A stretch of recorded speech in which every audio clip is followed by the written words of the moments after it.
Ma thèse en connaît un rayon, un podcast de l'Institut de radioprotection et de sûreté nucléaire pour découvrir les thèses effectuées au sein de l'Institut, rencontrer des doctorantes et des doctorants, connaître leur parcours, leur univers, leurs thèmes de recherche. Des recherches extrêmement variées, portant par exemple sur le risque sismique, les effets de la radioactivité sur les écosystèmes, les effets neurologiques des rayonnements ou encore le comportement du béton.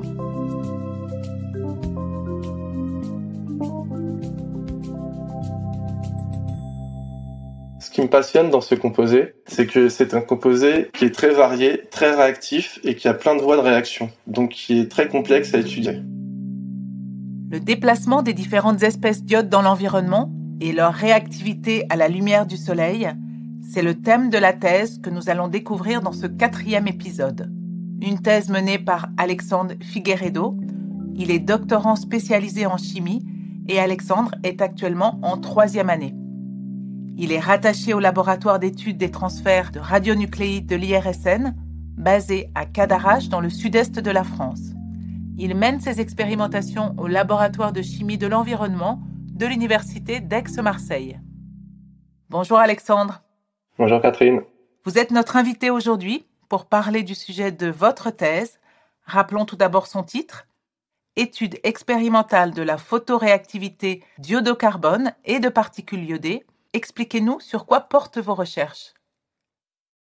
Cela fait déjà 10 ans que l'accident de Fukushima a eu lieu.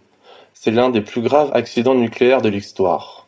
Durant cet événement, des produits radioactifs ont été relâchés dans l'environnement, comme le césium et l'iode. Ces éléments sont des produits de fission. Une fois relâchés dans l'environnement, ils réagissent. Certains se déposent sur le sol, d'autres restent dans l'air. Et ces produits présents dans l'air sont transportés en fonction de la météo.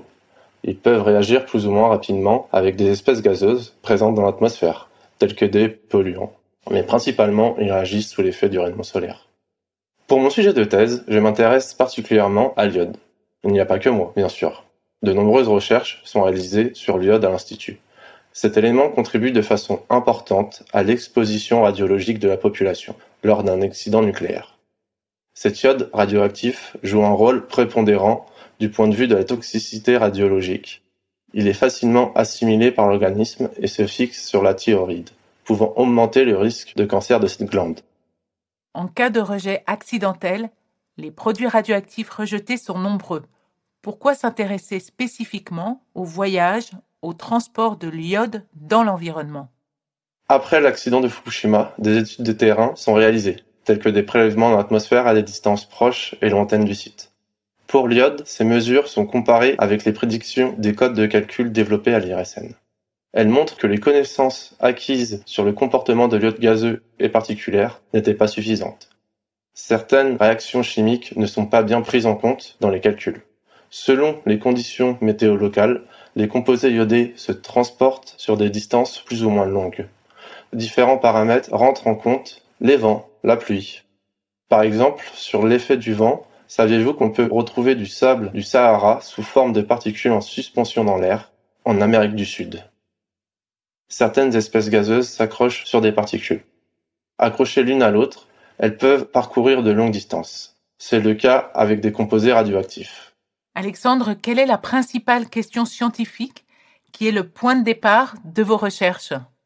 La principale question, c'est: est-ce que nous prenons en compte l'ensemble de la réactivité chimique de l'iode et des produits radioactifs une fois relâchés dans l'environnement ? Pour combler ce manque de connaissances, plusieurs projets de recherche à l'Institut sont réalisés à la suite de l'accident de Fukushima. Ces dernières années, l'iode a été particulièrement étudié.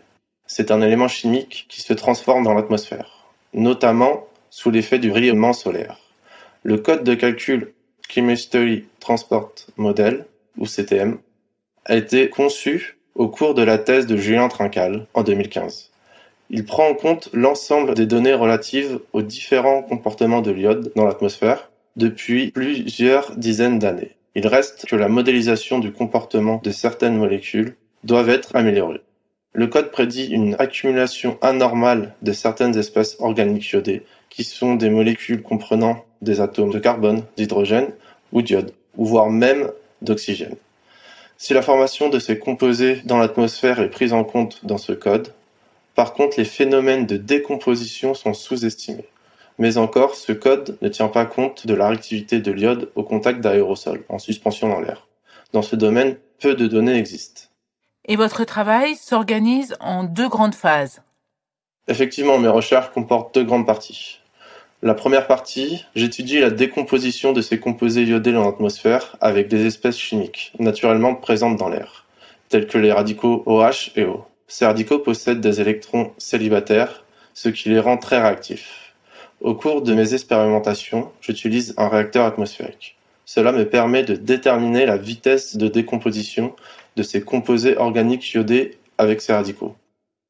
Et j'ai ma deuxième partie, où je détermine la vitesse de revolatilisation de cet iode dans l'atmosphère en présence de la lumière. J'ai d'abord déposé de l'iode sur les particules de sable, puis j'ai exposé ces particules à une lampe simulant la lumière du soleil. Une thèse, c'est faire progresser les connaissances. Au-delà de la communauté scientifique, vos résultats intéressent d'autres spécialistes. Pouvez-vous nous expliquer à quoi et à qui sont destinés vos résultats de recherche ? Ces constantes de vitesse de réaction sont mes résultats. Ces résultats seront ensuite implémentés dans le code CTM afin d'améliorer la prédiction de l'évolution des espèces iodées relâchées dans l'atmosphère. L'objectif est d'améliorer les prédictions réalisées par l'Institut sur le devenir de l'iode radioactif dans l'atmosphère à la suite d'un accident nucléaire. Cela permettra aux équipes de crise de l'Institut de mieux évaluer les conséquences d'un rejet radioactif pour éclairer les pouvoirs publics dans la gestion d'une telle situation. Au-delà des domaines nucléaires, ces résultats amélioreront aussi les connaissances de la communauté scientifique de la chimie de l'atmosphère, via des publications d'articles scientifiques dans les revues internationales. L'iode non radioactif est présent à l'état naturel dans l'environnement, dans l'air et dans les océans, et aussi soupçonné par les scientifiques de jouer un rôle dans le réchauffement climatique.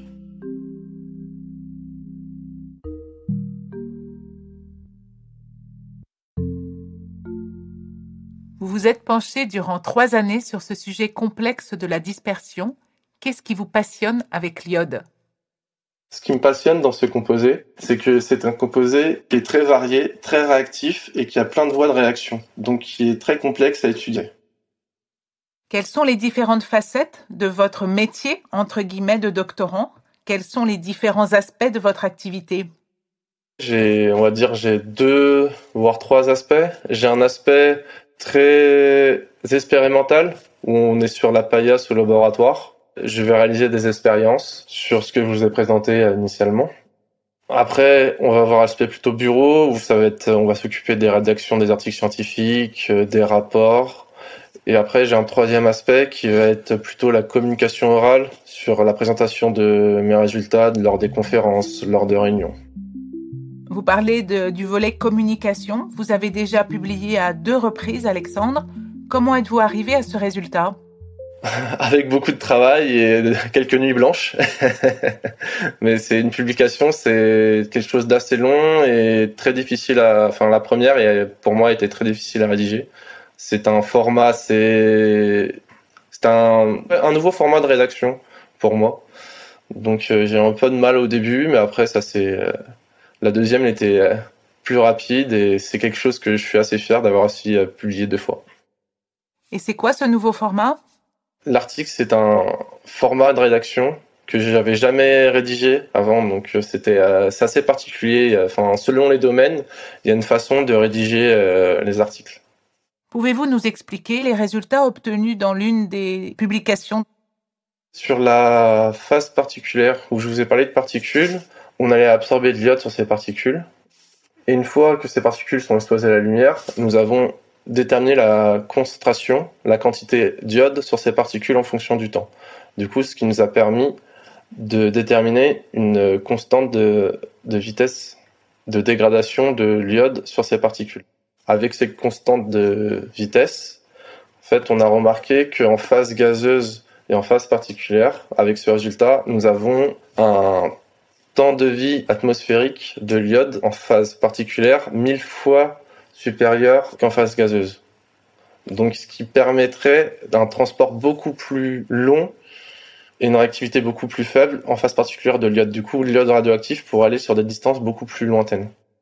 Venons maintenant à votre parcours. Après votre bac scientifique, vous avez choisi le domaine de la chimie. Oui, d'abord j'ai fait une licence de physique-chimie à l'université d'Evry-Val-d'Essonne.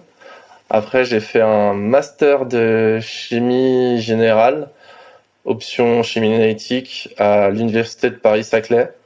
Et après j'ai fait un M2 en recherche et développement analytique à l'université de Paris-Saclay aussi, avec option pharmaceutique. Alors, vous avez réalisé vos stages de M1 et de M2 à la fois à l'université puis chez un industriel. Qu'est-ce que ces différentes expériences vous ont apporté ? J'ai remarqué que pour la recherche, on va dire fondamentale à l'université et chez un industriel, c'est pas du tout les mêmes buts. On va pas du tout se poser les mêmes questions. Par exemple, chez un industriel, on va regarder les normes et on va se fier à cette norme-là. Mais on se pose pas la question pourquoi la norme est faite ainsi. Alors que quand on va faire de la recherche dans une université, dans un institut, on va se poser beaucoup plus de questions, on va aller plus au fond des choses. Alors qu'un industriel va rester à la surface et va suivre la norme et va pas se poser vraiment de questions. Donc moi, c'est pour ça que j'ai voulu faire une thèse. Je me posais ces questions et je voulais savoir pourquoi ces normes étaient comme ça. Et vous parlez de normes, c'est des normes de quoi ? Moi, c'était un stage sur l'analyse des fumées de combustion de certains matériaux qu'ils pouvaient avoir dans les avions, dans les trains ou dans les voitures. Et j'analysais en fait ces fumées de combustion et c'était des normes qui disaient que par exemple, il fallait qu'il y ait maximum une telle concentration d'un composé, sinon le matériau ne pouvait pas être mis dans l'avion. Pour votre thèse, vous n'avez pas un encadrement classique, vous vous partagez entre deux laboratoires, le laboratoire de l'IRSN et le laboratoire de l'Université d'Aix-Marseille, ce qui veut dire plusieurs encadrants. Comment se passe le suivi ? C'est un suivi, on va dire, commun et compartimenté. J'avais 2 axes sur ma thèse. Il y en a un axe sur la phase gazeuse où j'étais suivi régulièrement par mon co-directeur de thèse. Un axe en phase particulière où j'étais suivi plus pour mon directeur de thèse et tout ce qui était plus l'aspect communication orale, suivi des travaux, direction, c'était plus avec Loïc, mon encadrant IRSN.